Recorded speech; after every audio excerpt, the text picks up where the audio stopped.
Scheiner.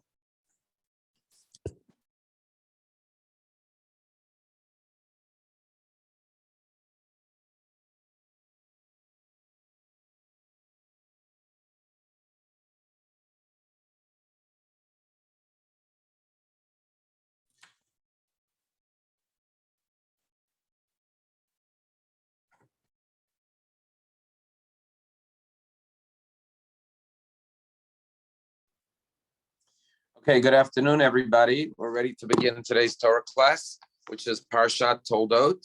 If you're in the Blue Oscar Chumash, you can find it on page 124. It's great to see everyone. If you're comfortable putting on your cameras, it's always good to see who we're studying Torah with. But if not, I understand. So let's begin. This is really a major Torah portion. Every Torah portion is major, but there's a major storyline in this week's Torah portion. Just to give you the story so you're familiar with where we're at in the Torah portion. In last week's Torah portion, we had the story of Isaac marrying Rebekah. Eliezer went to the well, found the bride who was extremely kind. So in last week, we met Rebekah, the kind girl, who, when Eliezer says, "Can I get some water?" she says, "Sure. Not only will I get water for you, I'm going to get water for your camels." And we know how much water camels drink. And Eliezer had 10 camels. So we get first impression of Rebekah as being a very sweet, kind, generous girl. Well, this week's Torah portion is going to paint a whole different picture of Rebekah. You're going to see Rebekah in a whole new light. You're going to see her as a very, I'll be careful about the words I choose because I don't want to use anything that may even be remotely negative. I'll let you, the audience, decide your opinion of Rebekah when you finish learning about the story. But obviously, she's one of our matriarchs and she's a righteous woman. But you see her as a strategic woman, as a very determined woman, as a very, again, I don't want to use words like conniving, because that would be negative, and God forbid to say anything negative about our matriarchs. But you see her as someone who has clarity and perspective and focus and is willing to do what it takes to achieve the end result that she believes needs to happen. And what is that? Entrepreneur, yeah, you could use that word too, adjective. She wants to make sure that the blessings that Isaac gives on his deathbed go to the worthy, proper recipients. And we all know that they had twins, Jacob and Esau. Jacob was the one who went in the footsteps of his father Isaac and his grandfather Abraham. But as we're going to get into the story, Isaac, for some reason, which we'll try to understand why, wants to bless Esau, who is technically the older child, but then we're going to learn about how he purchased the birthright from his older brother. So technically he was the firstborn, but the younger brother Jacob purchased the birthright from his older brother when he wanted the bowl of soup, when he came home from the hunting trip. And that's another whole question, but basically the main event of the Torah portion, although there are many stories in this week's Torah portion, but the main event is how Rebekah, again, I want to be careful about the words, but manipulates the situation to encourage her son Jacob to disguise himself as his older brother Esau. And while Isaac says to Esau, "Go prepare me a meal and I'll bless you before I die," we all know what happens. Jacob comes in dressed like his brother, disguised as Esau, serves his father the meal that his mother Rebekah prepared, and receives the blessings. You may say stole the blessings from his brother. Again, this is a very controversial story that raises a lot of questions, as you could imagine already. There's what you may say is deception. There's outright lying. There is husband and wife not working together. The wife is fooling her husband, who is blind and elderly. And a rift erupts in the family that really doesn't get healed for a very long time. And why I say that is because at the end of the parsha, Jacob has to flee. He has to run. He has to get out of town. His brother wants to kill him. But then he goes off in next week's Torah portion where he marries his wives. And he marries two different wives, Rachel and Leah, which is another whole story where he was given the wrong wife. And there's children from both of those wives. And there's a rivalry between the siblings of those wives, Joseph and the brothers. And then we get into part 2 of the saga, where Joseph's brothers throw in the pit and the family is ripped apart until ultimately at the end of the book of Genesis, the family is reunited in Egypt, but not really reunited, because at the end, when Jacob dies at the end of this whole book of Bereshit, the brothers come back to Egypt and they say, our father said, please take us as slaves, but don't kill us, which means they were still living in fear of their brother. So what happens in this week's Torah portion really has very severe repercussions. This deception of taking the blessing from his brother Esau, which led to him fleeing to the house of Laban, which led to him marrying 2 wives.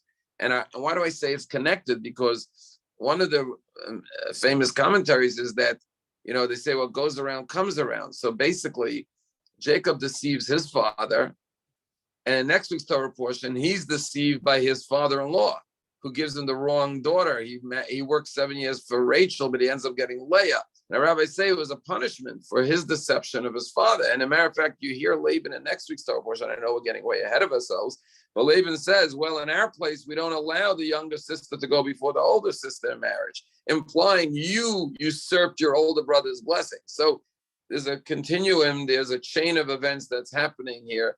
And you could look at what happens in this week's Torah portion as something that was tragic in a sense, that it led to such repercussions. And some argue even that when Jacob has his wrestling match in next week's Torah portion, he comes back to his brother and he says, take my blessing. And meaning he's saying, I want to return the blessing. It was a mistake. In life, sometimes we look back and we say, you know what, I thought I was doing the right thing at the time, but it was an honest mistake. And maybe regretted taking the blessings when he saw all the consequences that it led to between him and his brother, and now between his 2 wives that had sibling rivalry, and then between his children. So you could see how a mistake could lead to a lot of problems within the family. And that's what's so beautiful about these Torah portions. They're so honest, they're so transparent. They tell you what went on in these families because, someone texted in, I think Amy said, does this sound familiar? Unfortunately, if you grew up in any family, you know that to some degree, there's always stories in a family. There's family stories, sibling stories, all sorts of types of stories. So there's nothing new under the sun, and I see Amy's volunteering to raise her hand. So everyone has a story in their family, and we could identify with these stories. And by the Torah telling us these stories, the Torah is saying, look, there were people who came way before us who made mistakes in their families because it's difficult. And hopefully we could learn from the lessons of their mistakes and realize what we shouldn't do in our families, because we could see in the Torah what will happen if we do make these kinds of choices. But we're getting way ahead of ourselves. So let's go back to the beginning of the Torah portion, page 124, where it all begins. Ve'ela Toldot, this is the offspring, the genealogy, the family of Isaac, the son of Abraham. Abraham was the father of Isaac. And here we begin with Rebekah and Isaac, who were childless, who were barren, couldn't have children for 20 years. Okay, for the first 20 years of their marriage, they couldn't have children. And what do we find in the beginning of the Parsha? Isaac and Rebekah in verse 21 are praying to God, facing one another because she's barren and they want to have children. And finally, what happens? She gets pregnant. But she feels that the siblings are, I'm sorry, I'm getting ahead of myself. She feels that the baby is agitated. The baby is like there's this, let's see how they say it in the English. The children agitated within us. But she didn't know she had twins, but she felt like this baby is, a little too active. Something's wrong with this pregnancy. She didn't feel right about it. And Rashi from the oral tradition tells us that what exactly was her concern, that when she went by a house of Torah study and prayer, a synagogue, the baby was like pushing to get out. But then when she went back by a house of idolatry, like a church, the baby was kicking to go out. So she's like, what's going on with this baby? So she went to inquire by the great rabbis or sages or prophets at the time, which was Shem ve'Ever. And through them, God tells her, you have 2 nations in your womb, 2 children who will be 2 nations. That term, 2 nations in your womb. When was the last time a pregnant woman thought, oh, I have a nation in my baby, in my womb. I have a little baby, not a nation, but these kids are going to grow up to be a nation. It's like the story of the Jewish mothers pushing her double stroller with the 2-year-old and the 4-year-old. And she bumps into another woman. The woman said, oh, who are these 2 kids? Who are they? Are these your children? What are their names? She says, oh, This is Jacob the doctor, and this is Sam the lawyer. Jewish mothers, when the minute the kid's born, they already envision what the child's going to be. So the same thing here. 2 nations, she's told by God. These are not 2 ordinary babies. And indeed, one became the father, Jacob, of the 12 tribes of Israel, the Jewish nation. One became Esau, who was the head of Edom, which is Rome, and all its descendants. So these are 2 nations in your womb. And here's the most powerful part of the prophecy. 2 nations will be in your womb, and the might shall pass from one regime to the other. The Rav and the elder shall serve the younger. Wow, this is all of human and Jewish history right here. There's going to be 2 nations, Jacob, the Jews, and then Esau represents the nations of the world, specifically Rome.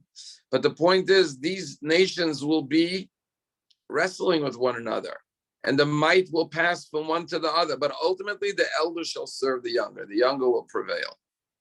So if you want to know, where did anti-Semitism begin? Began in the womb of Rachel. This wrestling, this struggle, this war, this battle between one regime and the other already began in the womb of Rachel. Now, the truth of the matter is that we're going to find anti-Semitism later when the Jews went to Egypt. The Egyptians persecuted the Jews. So Amalek, when the Jews left Egypt, attacked the Jews. So it's not just Esau and Rome, it's all the nations of the world. But here's a very clear prediction that this is going to occur between these 2 siblings. So now Rebecca knows that she has 2 children. She knows there's going to be some kind of conflict between the 2 siblings. And she also knows that ultimately the older one will serve the younger one. And then the day of the birth comes, and who comes out first? Her older son, Esau. And then the younger son, Jacob. So now she knows which one will be the Jewish nation and which one will be the older nation that will serve the younger nation. And she sees the characteristics, the temperament, the personality, the traits, and the path that each one chooses. Esau, the Torah tells us, was a man of the field. He was a hunter. And Jacob was a wholesome man who sat in the tents and studied Torah. So 2 very distinct characteristics and personalities. And again, there's so much to be learned from these stories. But one of the obvious lessons is, how could you have 2 brothers born out of the same mother, but not just the same mother, but the same womb? They lived together. They were born together, conceived together, they were born into the same home with the same parents, and have 2 diametrically opposed personalities and character traits. So I know, we all know there's a debate when it comes to our children. Is it nature or is it nurture? And of course, it's a combination of both. But clearly, nature plays a very big role, because the same parents have 2 very, very different children. Now, what is the Torah setting the stage for? The Torah is setting the stage for what's going to come later. What's going to come later? The big episode we talked about. And I see a question: why would God make a nation that hates us from the very womb? Great question. Let's see if we could get back to that. But now there's episode number 2 in the Torah portion. What happens? One day, now I'm sorry, verse 28 is a pivotal verse. And here we come to another major subject. Each one of these subjects we could talk about for hours. Vayahav Yitzchak et Esav. Isaac loved Esav. You know why? Because he would bring him Sayid Befiv. He would take good care of his father. He was a very good son. A rabbi said nobody honored their parents like Esav. Esav had a special wardrobe he put on when he went to serve his father food. And he was a hunter, so he would always bring home fresh game to serve his father.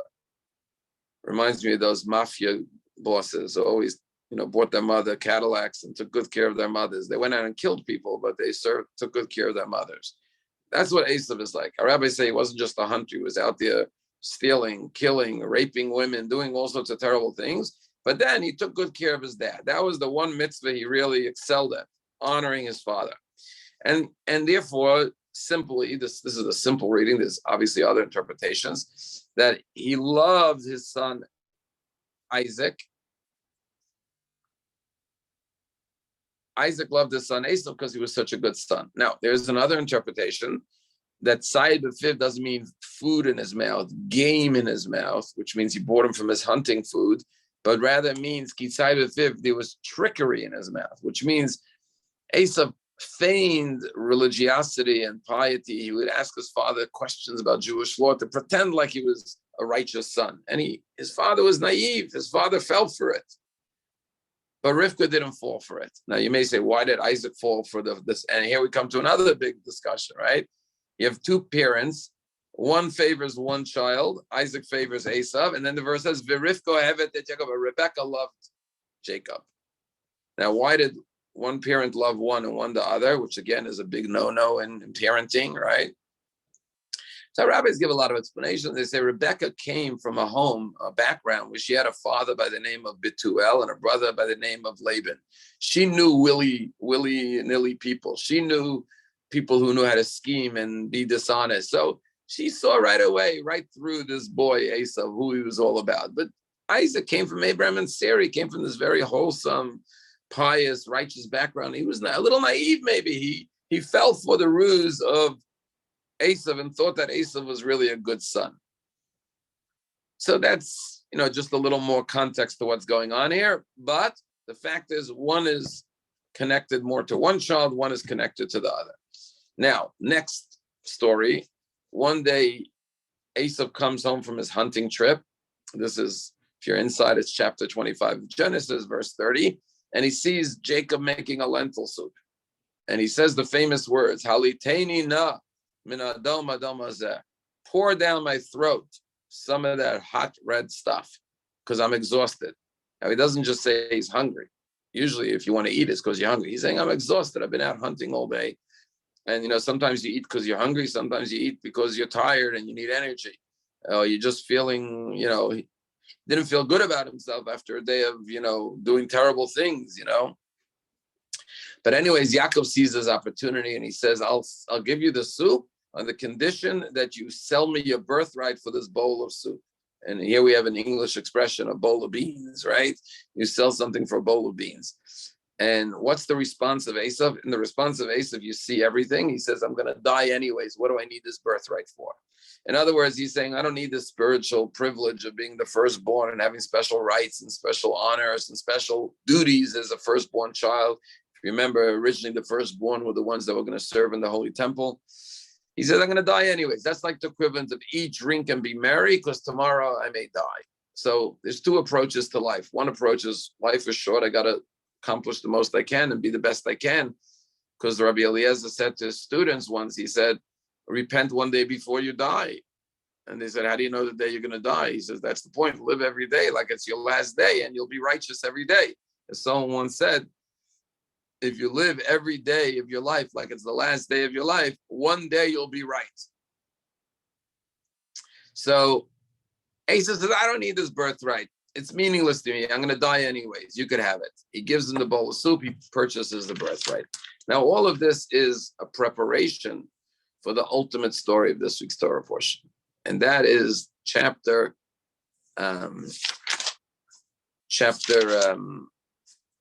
27, which is where Isaac is dying and he calls his son Esav and he says, I want to give you a blessing before I die. And Rivka says, quickly, my son, dress up. And Jacob says, how could I deceive my father? What's it been? He discovers it. And instead of a blessing, he gives me a curse.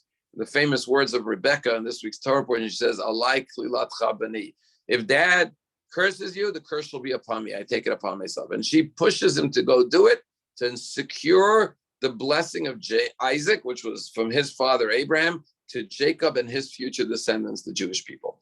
But before we get to that big story that needs a lot of commentary and a lot of explanation, a lot of understanding, how did this come about? And, the $1 million question is, and this is a question that everyone wonders about this week's Torah portion, if Rebecca felt that Isaac was making the wrong choice by giving the blessings to Esau because she saw through him. And, at this point, Isaac was blind, he was elderly, he was feeble. He didn't understand who Esau really was, his true colors. Why didn't he do what every Jewish woman does? You go to your husband and you say, listen up, you got this wrong. I'm a woman, I have a mother's intuition. You're making a mistake here. He's not the right son to give the blessings to. There's no discussion between them. It's like she's just working behind his back to fool him, to trick him. You can imagine how many layers of, how many books of commentary was written on the story to understand it, its lessons, its implications, its ramifications. But before we get to that, the Torah talks about a different story. And that's chapter 26. Right after he sells the birthright, the Torah then talks about a famine in the land of Israel. And Isaac doesn't want to know what to do because there's a famine. So he wants to do what his father did. What did his father Abraham do when there was a famine? He went to Egypt to get food, just like later the brothers went to Joseph to get food from Egypt. But God appears to Isaac and says, listen, Isaac, I know your father traveled to Egypt for food. I don't want you to go. You stay here. We know that Isaac was almost offered as a sacrifice. At the binding of Isaac, he was the holiest of all the patriarchs, believe it or not. He never left the land of Israel. He says, you can't leave. You're too righteous, too holy. You stay in this land. I'll bless you and your descendants and make you like the stars of the heaven, and you will inherit the land, and so on and so forth. So Isaac listens to God, and he settles in Gerar, where the king of the Philistines was. And once again, he was on his way to Egypt, but he ends up settling in Gerar, and this was the land of the Philistines at that time. And the king sees his beautiful wife, just like Abraham's wife Sarah was abducted. Now Isaac's wife Rebecca is now abducted. And then one day, Abimelech, the king of Gerar, sees the way Isaac is being intimate with his wife Rebecca, and he calls Isaac and he says, I didn't know this was your wife. Why didn't you tell me it was your wife? I thought it was your sister, similar to the story of Abraham and Sarah. And Isaac says, I was afraid you would kill me if I told you the truth that she's my wife. And Abimelech said, but what did you do? You almost made us sin with your wife. And you would have brought terrible sin upon us. And Abimelech instructs his people, nobody should lay a hand on the wife of Isaac, Rebecca. And Isaac goes and he plants food, and he plants wheat, and it grows 100-fold, and God blesses him. He becomes very, very wealthy and very successful in the land of the Philistines. And here we come to another example of anti-Semitism. If you're in the Chumash, chapter 21, verse 14 says, and I know we have to get back to Janet's question about anti-Semitism. Janet asked, why is it that from the womb there's already anti-Semitism? But here we're now finding anti-Semitism towards Isaac from the Philistines. So what happens? And I'm just going to read you the verse 13 says, Vayigdal Ish, Isaac the man became very prominent, very great. Vayelach haloch v'gadol, he kept him becoming greater and greater, more successful, until he became very great. So 3 times you have the word, he became great, he got greater and even greater. He's like great, greater, and greatest. He's so wealthy. And what does he have? Verse 14, I'll read it in English. He has acquired flocks and herds and many enterprises. And the Philistines envied him. They're jealous of the Jew. This Jew came to our land, and look how much money he's making. Look how rich he's getting. This is our country, and now look what he's owning here. So what do they do? The next verse says that all the wells that Isaac had dug, or that his father Abraham had dug, which now belonged to Isaac, the Philistines went and they closed up. They filled them with earth. And then the following verse, Avimelech says to Isaac, Lech meimanu. You know, the expulsion of Jews from one country after the other. This is the first expulsion of the first Jew that was expelled from a country. The same Avimelech who at first said, oh, here's your wife. I didn't mean to take your wife. You know, no problem. We're friends. Now when Isaac becomes wealthy, Lech meimanu, leave us, get away from us, go away.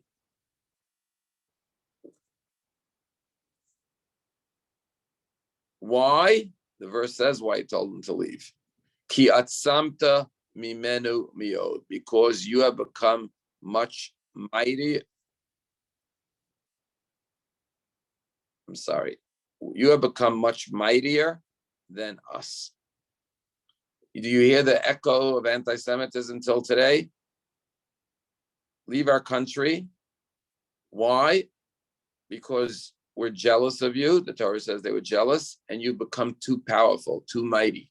We're going to find the same thing later when the Jews proliferated in the land of Egypt after the story of Joseph and the brothers. Pharaoh calls his cabinet and says, the Jewish people are getting too powerful. They're becoming a fifth column. They're going to overthrow us. They're going to overtake our land. That's the voice of anti-Semitism saying the Jews are a threat to our nation, but it's stemming from envy. And, it's so interesting that there's different schools of thought about anti-Semitism. Some schools of thought say, Jews shouldn't become too prominent or too powerful because that's going to create anti-Semitism. So keep a low profile. Don't rub it in the eyes of the Gentiles how rich and powerful the Jews are, because the world doesn't like powerful, rich Jews. So, I remember when Vice President Joe Lieberman was running as vice president, or later he ran as president, but with McCain, he was actually, it's with Gore and Lieberman. And there were those Jews that, we shouldn't have a Jewish, not just a Jewish, but an observant vice president. We don't want him to win because it'll cause anti-Semitism. Everyone will blame the problems on the Jews. Someone else should be vice president or president. We don't want a Jew as a president or as a vice president. And I don't know how you feel. Would you want to see a Jewish president in the United States? Or would you feel, what? We're going to get blamed. It's going to bring out more anti-Semitism. It's a bad thing. And that mentality, prevails. We call it the shtetl mentality. The shtetl mentality is just keep quiet, lower your head, and nobody will bother you. But what do we see today? We see that the only response to anti-Semitism is not a weak Jew, but a strong Jew. Yes, Israel is, on the one hand, a very, very powerful country. And because of that, the world is envious of Israel, especially the Arab world. And because of that, there's a lot of anti-Semitism and constant threats against the land of Israel. But at the same time, that's the only way we can stop anti-Semitism. Because when the Jew doesn't have power, then we saw what happened in Poland and in Germany. In other words, we don't have an option. We need our power to defend and to protect ourselves. So yes, that will raise the envy of the world, and that will provoke anti-Semitism. It shouldn't, but it does. But what are we going to do? Not have that power? Not going to have that strength? How are we going to respond and ward off anti-Semitism? The only thing that stops the Arab nations from destroying Israel is because they fear the power and the strength of the Jewish people. And that's the approach that Isaac takes. When they go and stuff up his father's wells, Isaac could have said, I'm not going to fight with these Philistines. Let me just leave town and get away from them. They want me to leave. I'll leave. I'll go away. I'm not going to fight with them. I don't want to cause problems. But that's not the approach of Isaac. What does Isaac do? He starts to undig the wells that the Philistines stuffed up. And he renames them the same names that his father had named them. You see, they're trying to erase history. There was never a man Abraham here. He never dug wells. Just like the Arabs today tried to destroy any of the artifacts that prove of Jewish history in the land of Israel. But Isaac doesn't back down. He doesn't shy away. He doesn't recoil. He doesn't surrender. He goes and redigs those wells. And he names them the same names of his father to persevere and prevail and show his persistence in making sure that his father's legacy lives on and everyone knows that his father dug these wells in the land of the Philistines. So then there's more quarrels between the shepherds of Gerar and the shepherds of Isaac. And once again, he goes and he digs a third well. And there's a fight about that too. And each time he names the wells based on the quarrels. Sitna, which means hatred, anti-Semitism, right? But finally, the third time, he digs a well and they don't fight over the well. In other words, they realize Isaac is not going to back down. He's not going to give up. He's going to stand his ground, defend his turf, honor the memory and the legacy of his father, undig the wells that they tried to stuff up. And listen what happens. This time they stopped fighting with Isaac. And what does he name it? Rechovot. Is there anyone on the phone that's from Israel on the Zoom class? There's a city in Israel called Rechovot. It's named after this well that Isaac redug. I think the Weizmann Institute is in Rechovot. And what does Rechovot mean? Expansion, broadening. And Isaac prevails, names the well Rechovot. And at that point, God comes to Isaac and says, I am the God of your forefather, your father Abraham. Don't be afraid. I am with you. I'll bless you and I'll multiply your children. And Isaac builds an altar to God and calls out in the name of God. And he settles there in Gerar. And at that point, Avimelech comes to Gerar, where Isaac is living. Avimelech was the one who said, leave my land, leave my country. And he drove him out of the Philistine land, and he went to Gerar. And now he hears about the great success of Isaac, and Isaac planted the wells and became wealthy. And what does he do? It's unbelievable. Chapter 26, verse 27. Isaac says to Avimelech, why are you coming to me? You hated me. You sent me away from you. You know, I love the way everything's in the Torah. It's black and white. You know, the Abraham Accords today, where the Arab countries are coming to make peace with Israel. It's this week's Torah portion, 4,000 years ago. They kick him out. They say, leave. He goes to Gerar, becomes wealthy, successful, digs wells, prevails, names the place Rehovot. Now Avimelech is coming to him. And Isaac says, what are you doing here? You hated me. You chased me out of your land. And listen to the words of Avimelech. The Torah is a blueprint for Jewish history. Vayomru, they say to him, this is Avimelech and his delegation, Ra'o Ra'inu, we see clearly, Ki Hashem, Haya Hashem imach, God is with you. It's very clear. You're blessed by God. How did you accomplish all of this? And therefore, Vanomar, we're saying, Tina Allah b'nasena b'neinyo b'nech. We want to make a covenant, a peace treaty with you, because we see God is with you. Just like all these Arab countries now, the EAU and Morocco and what other countries have come now to make peace treaties with Israel. Why? Because after 7 years of the Arabs fighting the Jewish people, they said, you know what? There's no denying it. The Jews are blessed by God. They're successful. They're strong. They don't back down. They're not going anywhere. Let's join. You can't beat them, win them. You know, join them. Let's be on the winning team. So now the Arab world is starting to make alliances and peace treaties with Israel. Even Russia is making treaties with Israel. India is making treaties with Israel. China wants to make treaties with Israel. Why? Because when a Jew stands tall and proud and doesn't recoil, then they come. And I just was reading now in Dubai, you know, kosher restaurants, kosher hotels. It's unbelievable what's happening. These are miracles. But it all stems and is all found in this week's Torah portion. And sure enough, they make a peace treaty. And what do? The verse tells us that the servants of Isaac came and they said, we dug another well. And because they quarreled over 3 wells that they stuffed up and they had to undig, this is considered the 7th well that they dug. Nobody even quarreled over it. And what did they name it? Be'er Sheva, the 7th well. And the verse says, this is the city of Be'er Sheva ad hayom hazeh, till today. Imagine, 4,000 years ago, when the Torah was given 3,300 years ago, the Torah says, this Be'er Sheva is till today. Till today means November 2nd, 2021. This city will still be in existence. Just a remarkable story. So that's a little sidebar story that leads up to the main event of the Torah portion, which is chapter 27, the blessings that Jacob takes from his brother Esau. But I just want to talk a little bit more about Isaac. Isaac was you ever heard the term the sandwich generation, right? Taking care of our parents and our children, right? Or the sandwich child, the child who's in the middle. There's a lot of psychology about, you're not the first child, you're not the last, you're the sandwich child, right?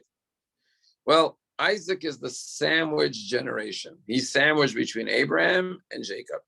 Abraham, he's the founder of the monotheism, of the Jewish faith. He's the first Jewish couple, the pioneers. Jacob, he's the last. He founded the 12 tribes of Israel. 12 sons became the nation of Israel. But Isaac's in the middle, and he doesn't get as much attention as Abraham and as Jacob. Our rabbis say Abraham represents morning. That's why the morning prayers is for Abraham. Isaac, afternoon. And Jacob is evening. The evening prayers. As we're going to see, Abraham prayed in the morning when he prayed for Sodom and Gomorrah. Says he got up in the morning to pray. Isaac went out in the field last week to pray in the afternoon when he met Rebecca. And Jacob is going to pray when he sees the ladder at night. And all that represents and symbolizes. But morning is very special. Who doesn't love morning? Sunrise, you go for a walk on the beach, the birds are chirping, it's so beautiful, you have your cup of coffee. Evening is great, romantic, moonlight. You have a nice evening romantic dinner with your spouse. Evening is beautiful. But afternoon, 12 o'clock, 1 o'clock, 2 o'clock, 3, it's afternoon, it's boring. There's nothing going on in the afternoon, right? Jacob is like that middle afternoon, our rabbis say. He's not Abraham, the founder. He's not Jacob, who begins the nation with the 12 tribes. He's in the middle. And there's very little text. I didn't do the math, but there must be at least 10, 20 times more verses that discuss Abraham's life and Jacob's life than Isaac's life. There's not a lot of stories. As a matter of fact, the story of the wells is one of the only stories of Isaac in the whole Torah that's really significant. And then the story we're going to have now with the blessings for his 2 sons. He wants to bless Esau. He's tricked into blessing Jacob. But you know what's so important about the afternoon? Our rabbis say that from all the 3 prayers, what's the greatest prayer?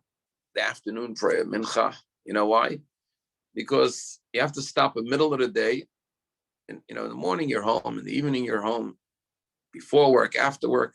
Afternoon, in the middle of the business day, you have to work, you have to stop to pray. It says Elijah the prophet was answered during the tefillah of mincha. What's the idea of mincha? I once heard about this university that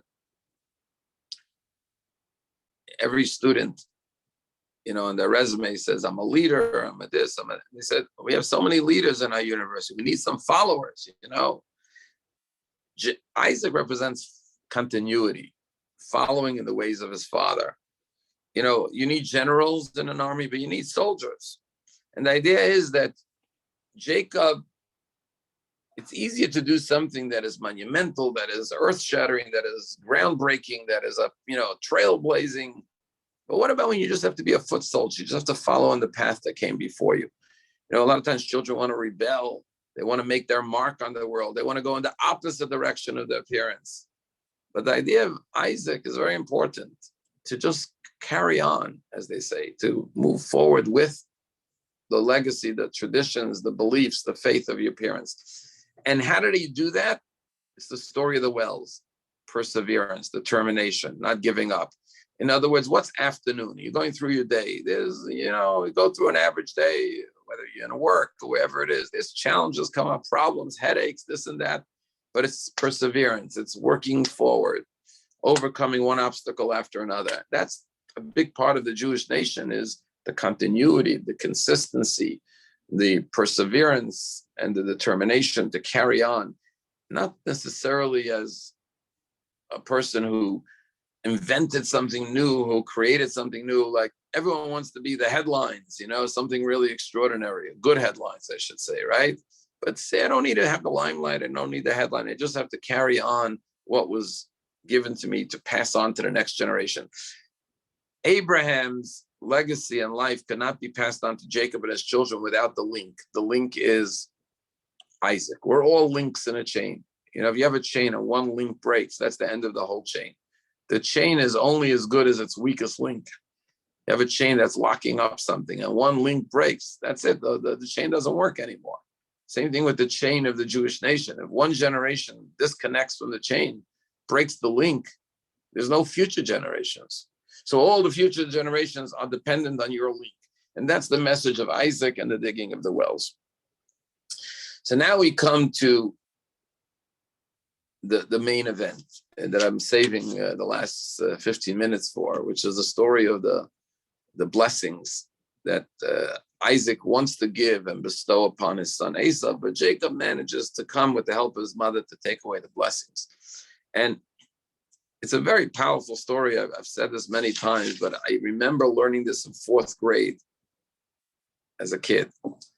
And, it's a very emotional story because Esau goes out to hunt to prepare a meal for his father.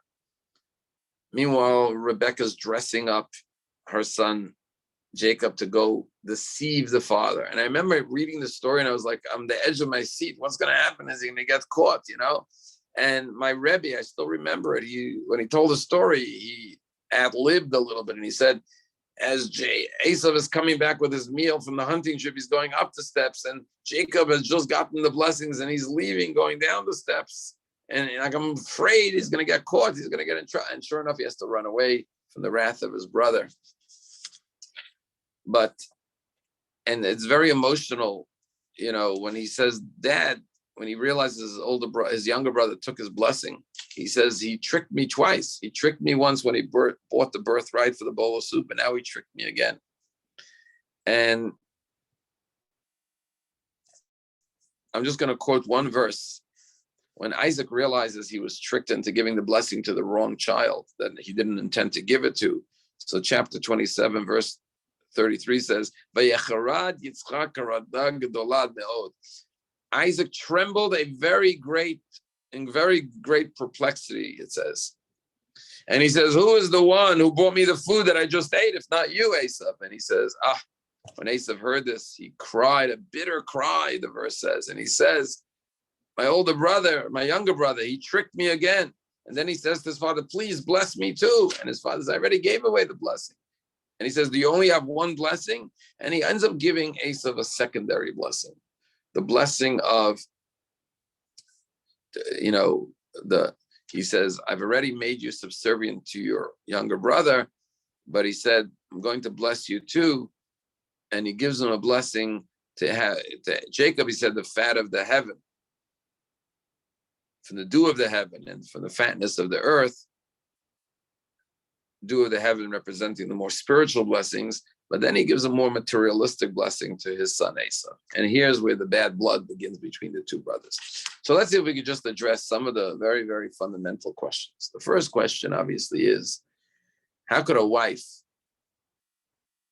work behind her husband's back to trick her own husband? What kind of a marriage is this? And why, if Rebecca had a problem, didn't she go talk to her husband directly about it? There's no communication between the two of them. And again, all these stories can be taken on many levels. The simple level that some of the commentaries say is that there was a communication problem in their marriage. And the Netziv, Yehuda, Berlin, great rabbi, says, remember when Rebecca saw Isaac for the first time when she came on the camels? It says she took a veil and covered her face. He said that veil represents the partition that stood in the marriage always. Why did she cover her face? She felt inadequate, maybe insecure. These are his ideas. And the veil represents this boundary, this border, this disconnect that they had. And she was never able to be open and honest with her husband.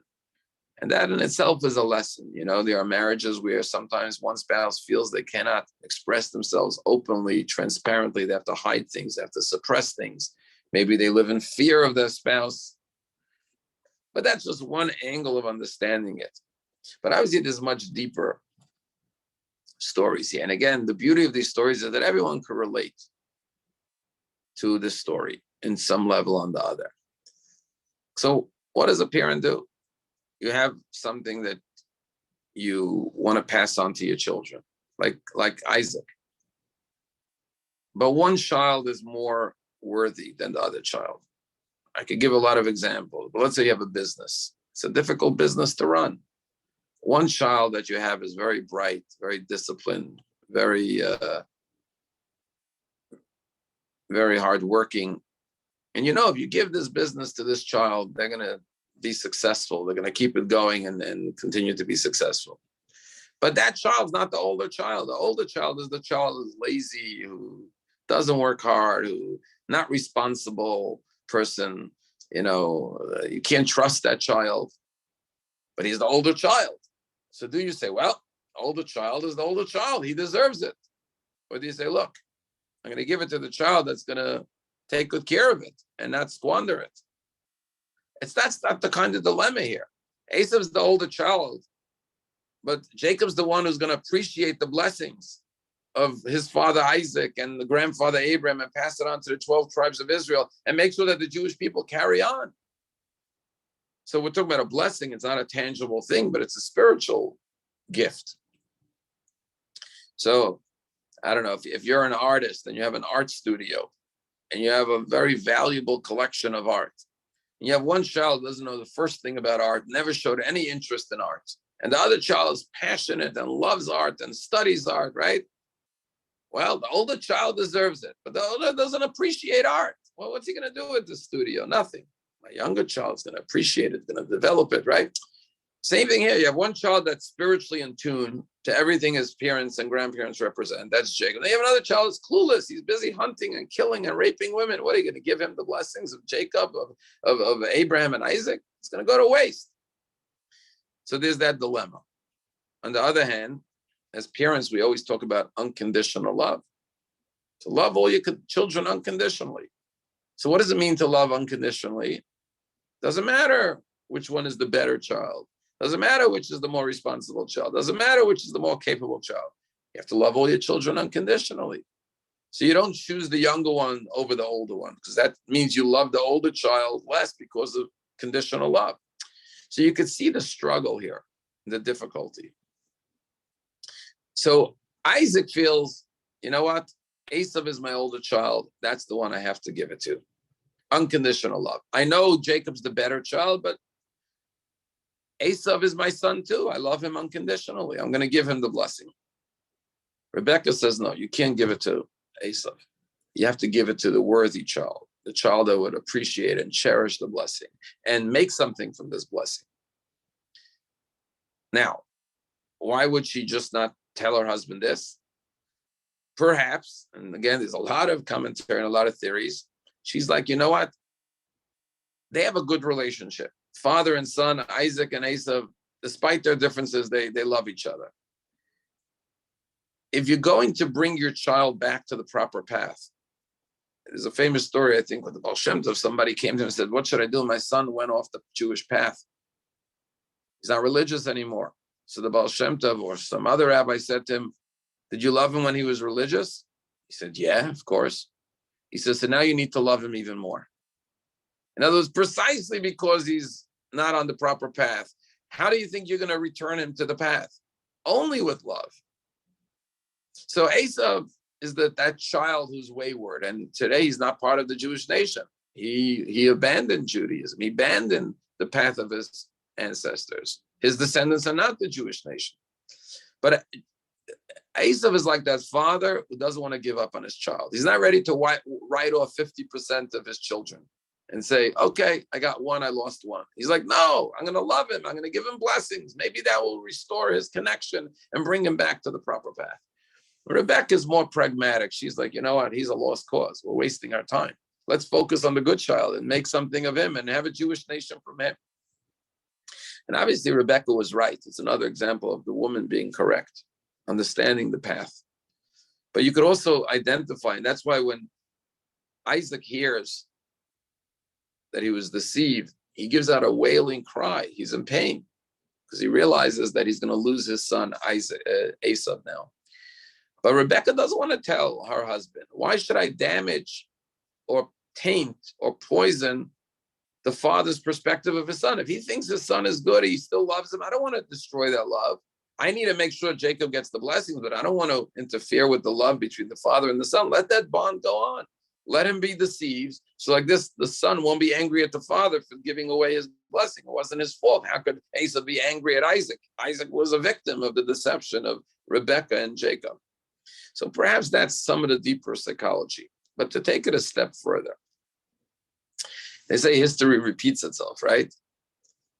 This whole story repeated itself a generation ago between Abraham and Sarah. Remember, we just learned that Abraham and Sarah had 2 children. Well, they had 1 child together, which was Isaac, but from Hagar, there was a 2nd child, Ishmael. And the woman, once again, Sarah, says to her husband, Abraham, send away the son Ishmael. I don't want him in the house. He's not going to inherit with my son. He's a lost cause. And Abraham's very torn. He says, but it's my son. I don't want to send him out of the house. And God has to come to Abraham and say, whatever your wife Sarah told you is what you should do. You should send away Ishmael. So Isaac grew up in the same situation. He was the favorite child by his parents over his older brother Ishmael. And one of the interesting things about, and there's a lot of insight here and a lot of commentary and a lot of discussion, but one of the things about the story of Isaac is that after the binding of Isaac, there doesn't seem to be any communication between Abraham and Isaac. Next time you see Isaac is when Abraham sends Eliezer to find a wife for him. And when he marries Rebekah, it says he comes into his home of his mother and he's consoled over the loss of his mother. And then later at the funeral of Abraham, you find Ishmael and Isaac standing together at the grave of their father. So they obviously got back together again. Also, according to the commentary, Abraham remarries Hagar. And who makes the shidduch? Our rabbis, a lot of commentary, I can't explain it right now, but it says Isaac, when he came to meet Rebekah, he was coming from Be'er Lachai Roi, which was the place where Hagar was sent away with Ishmael to. And our rabbis say, this is all the rabbis' commentary, that Isaac went to bring back Hagar to remarry Abraham after Sarah's death. So there's a picture of Isaac repairing the relationship, saying, you know what, our family didn't work out too well. The fact that Abraham sent away Ishmael caused a rift in the family. I want to remarry Hagar to my father, Abraham, now that my mother, Sarah, passed away. I want to reunite with my brother, Esau, and together they stand on the funeral, at the funeral of their father. As a matter of fact, when God came to Abraham in the first place and said, you're going to have a son, Isaac, Abraham's first response was, what about Ishmael? Let Ishmael be the righteous child. And now you see, perhaps Isaac is coming, when sometimes there's a problem in a marriage, between a husband and a wife, they're not seeing eye to eye, they're not communicating well. It's because of their different backgrounds. Isaac came from a family that was torn apart over one child being favored over the other child. He saw the negative consequences. He saw the pain it caused. And he doesn't want that for his children. He wants to keep the family together. So he's, as many parents will do, trying to salvage this child, trying to bring him back into the fold with love, with determination. And it worked to a certain degree. Because the rabbis say nobody honored their father like Esau honored Isaac. We could learn honor your father and mother, the mitzvah from Isaac was from Esau, because he honored his father in an extraordinary way. In other words, Esau was reciprocating the love that his father showed him. Yes, he was not a righteous child. He was a wicked child. He was doing terrible things. But at the same time, he felt his father's love and he loved him back in return. And therefore, he honored his father tremendously. And the bond of love that Isaac nurtured between him and his son, Esau, carried on and continued. And again, all of these stories are very powerful because we could all identify with different aspects of the story in all of our lives. But later, Jacob runs away, marries Rachel and Leah, has the 12 tribes of Israel. But when he comes back, and next week's Torah, he says, take the blessing. I have everything. I don't need this blessing. Maybe I didn't do the right thing. I'm paying too high of a price for it. And that's when Esau and Jacob make peace in next week's Torah portion. And so, while the story is a very difficult story and in some ways troubling story, I think the bottom line lesson is the complexity of family life. Someone said the word family, Family, stands for father and mother, I love you. M-I-L-Y, father and mother, I love you. There has to be love between the husband and wife, first and foremost, and then there has to be unconditional love for the children. And there's a lot of stories of sibling rivalry in the Torah. It's not the only story, as you know. And our rabbis do say one of the things we have to learn from these stories is never to favor one child over another. As a matter of fact, our rabbis say that because of the coat of many colors, that Jacob, who again was the child of a family where he was favored over the other children, he repeats that same mistake by making a coat of many colors for Joseph. And then because of that, there's jealousy and hatred, and Joseph's thrown in a pit, and he's ripped away from his beloved son, and he goes into slavery in Egypt and all of that. So you see the way family cycles continue sometimes. What you witness, what you experience, you repeat, and it goes on and on. It's very hard to break the cycle. But our rabbis do say, for that little coat of many colors that cost a few coins, that he favored Joseph over the other brothers, look how much heartache and pain came to Jacob in his life. And it all starts right here when he steals the blessings or takes the blessings, which technically you could say were his because he bought the birthright, but wasn't really his to take. And, you know, I think we could walk away from these stories saying, look, we all try to do the best we can with our children, as our parents tried to do the best they can with us. But when you see that even the patriarchs and the matriarchs' families were not perfect and had their share of problems, I think we have to have at least a certain amount of humility that, you know, we need Hashem's blessings for our children to turn out okay, for our families to be intact. We have to learn what not to do from the mistakes they made, what to do from the good things they did. And you know, sometimes people carry anger towards their parents. My father wasn't good. My mother wasn't good.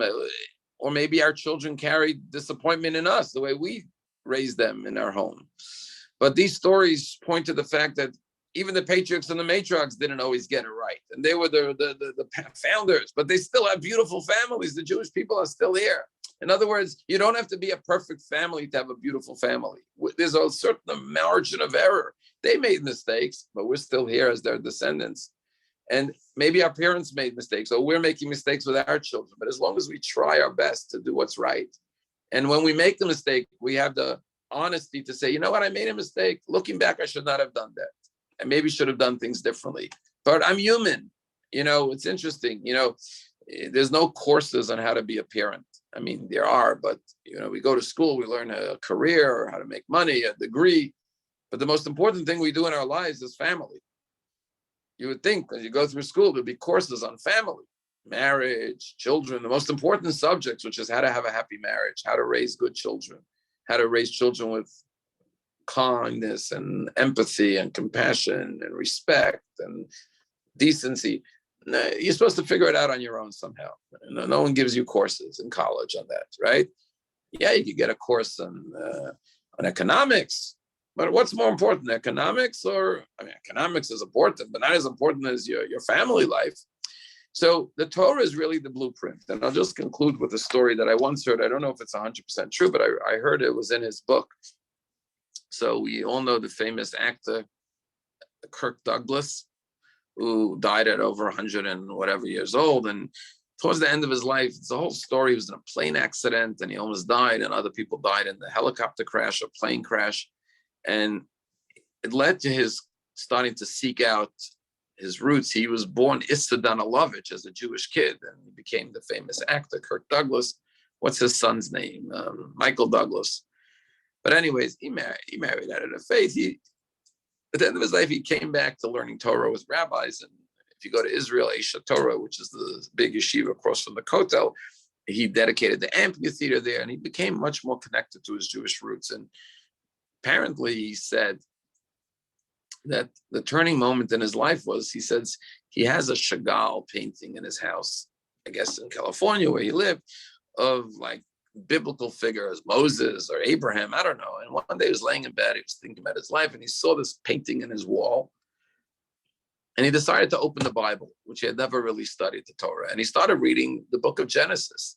And he started to read about the patriarchs and the matriarchs and all the problems they had and all the mistakes they made and all the struggles. And he said, oh my gosh, I never read this before, but I can relate to this. I also have all these problems in my life. I always thought the people in the Bible were perfect, righteous, never made mistakes. They also had their share of, complexities and family issues and dysfunction or whatever. He says, I also have my own dysfunction going on in my life. And suddenly he started to see the Torah as a story which is true. The Torah doesn't paint a rosy picture. The Torah takes you into the marriages, into the parent-child relationships. And I think the Torah does that to tell us these stories, there's no saints in Judaism, right? There's no one who's perfect. King Solomon says, "Eina tzaddik ba'aretz ashiasa tova lo yechtan." There's no righteous person in the world who only does good and never sins. We all make our mistakes. But like Jacob, who realized, or even like Isaac, who realized, according to one line of thought, he realized, I don't want to repeat this cycle of the rift between me and my brother Ishmael, between my children. I want to keep my family intact. And then the same thing repeats itself with Jacob, trying to keep his children intact. But Jacob realizes there was a mistake made by taking the blessings and comes back and makes peace with his brother. And Joseph makes peace with his brothers at the end of the day. And Isaac made peace with Ishmael. We find them reunited together at their father's funeral. It's saying that, yes, there could be rifts, there could be mistakes, there could be hard feelings, there could be even betrayal in families. I mean, this was a betrayal. I mean, you stole my blessing. Or Joseph being thrown in the pit, that's a betrayal by his brothers. But you can even recover from betrayal, from hurt. And I know there are people who haven't spoken to siblings, who haven't spoken to other family members over betrayals. But these stories are here to tell us, you know what? At the end of the day, there aren't usually betrayals that are worth having a split from your family member. And I'm not saying there is never a case. God forbid, if somebody was, sexually molested by a family member, I could understand they'll never want to see that person again. There are some very extreme cases where, God forbid, you would say, it's justified never talking to this family member again. If a parent molested a child, God forbid, there are crazy cases like that in the world, sadly, tragically. But when you hear about families, I don't talk to my brother because he cheated me in business. We had a company and he cheated me out of a few dollars or a lot of dollars, even, you have to say at the end of the day, is that worth allowing a family to be divided? And what happens is when two siblings don't have a relationship, then their children don't have a relationship. So the cousins don't have and it goes on and on. So you have to break that cycle. And these stories are very difficult stories. They're not easy. And that's why there's a lot of commentary on it and a lot of ways to look at it and understand it. But they make up the foundation of our life. And it also, I think, sends a message that even if we make mistakes, it doesn't mean our families can't turn out beautiful. The Jewish family is a beautiful family. It lives on till today, despite all these cracks in the foundation. There could be mistakes made. There could be, misunderstandings. There could be hurts, but the family could still be greater and stronger than that. There's room for recovery. There's room for growth. And as long as we're doing our very best and giving it our best and trying to honestly repair things, just like the patriarchs and the matriarchs, we can be proud of our descendants and our families, just like they can be proud of us, the Jewish people, till today. So there's a lot to talk about in this week's Torah. We really scratched the surface, as you can imagine, what's going on in this week's Torah portion. So many verses, so many insights, so much commentary. But that's the flavor of what this week's Torah portion is all about. A lot to think about and a lot to learn. So I look forward to seeing everyone in Shabbat, God willing, and we'll continue our discussion of the story of the marriage and the children of Isaac and Rebekah. Have a wonderful day, everyone, and see you soon.